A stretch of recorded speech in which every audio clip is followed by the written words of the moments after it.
1 in 8 men will develop prostate cancer in their lifetime. It is the most common non-skin cancer diagnosed in men and the second leading cause of cancer deaths in men.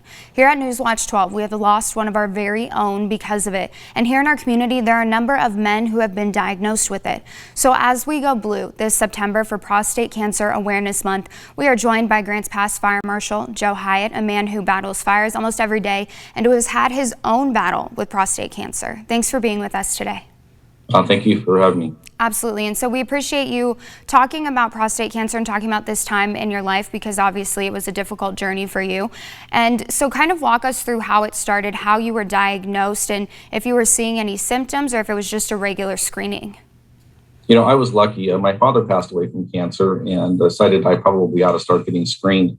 My first PSA screening came back with a high level. They repeated it, which came back. After that, we went and had a biopsy done. They found that they did have a fast-growing, high-risk cancer.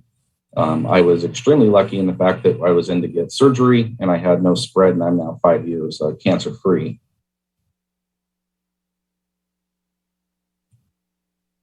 With prostate, the biggest factor of it is getting those screenings and being proactive, especially if you have cancer that runs in your family.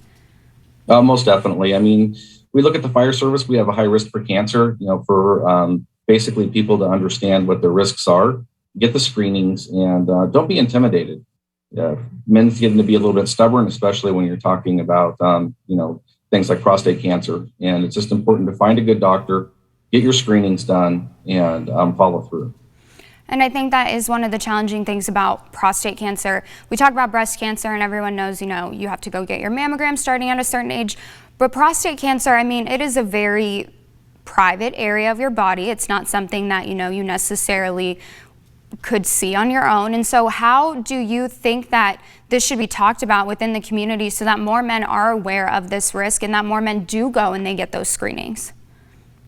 Just, you know, the most important thing I can recommend to everybody is, you know, get screened. Don't worry about how you personally feel about it. You know, it's an uncomfortable process to have done. Like I say, in my case, I had 0 symptoms and would not have any clue that I had a fast-growing cancer inside my body. You know, it's a very good possibility if I would not have gotten screened early, I could have had a way different result, and I'm very grateful for that. And when you said you went back, this was the second screening that you found out that you actually had cancer. How much time was in between the first and the second screening for you? It was about a month. My wife and I had a delayed honeymoon. We went to Maui and we came back to the doctor's phone call of, hey, let's schedule you for surgery because we need to, you know, get aggressive with this and get it taken care of. And again, you know, no symptoms, nothing, had not a clue in the world that there was anything wrong with my body. So that proactiveness on your end really could have ended up being the thing that saved your life because it was just isolated to that area. Yeah, and again, you know, if you're having symptoms, you know, like you say, it is kind of embarrassing for men to deal with these things, is just, you know, put that aside. This is your life, this is your family. You know, my mission is to be there for my family every single day, to be their provider and to take care of them. And if I'm sick or pass away, I'm not able to fulfill that. And when we talk about something like a cancer diagnosis, there's also the part of, you know, having to tell your loved ones that you have cancer. You said you just came back from your honeymoon, and that's not the news that you want to come back to by any means, but what was it like going through this journey, being surrounded by the fire community, the Grants Pass community, your own family? Do you think that helped you get through it? Oh, most definitely. You know, I have a really strong family. My wife was extremely supportive of going through this process. So was my children. And then again, like I say, in the fire service, we have a second family, and they were, you know, there for me every step of the way. And I pay that back now by doing things like this, talking, making sure to have them get their screenings, get those things done, and they're watching their body and aware of things to look out for. So kind of, you know, a difficult journey for you ended up being a blessing in disguise because the guys that you're around every single day, the men and women within your fire community are now getting those screenings as well and knowing that, you know, this is a risk that men do have in their bodies. Most definitely. And like I say, being able to pass that along, you know, my journey and the things that happened to me, hopefully somebody can be inspired by that.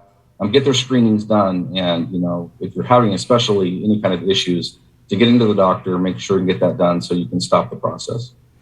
Absolutely. Well, we thank you for taking the time to talk with us today about this, because I think, you can say 1 in 8 men get prostate cancer, but it's hard unless you know somebody who has. And I think seeing somebody within the community and a local leader who has gone through this process and said, hey, I did have it, but because I got screened, I also didn't have it nearly as bad as I could have.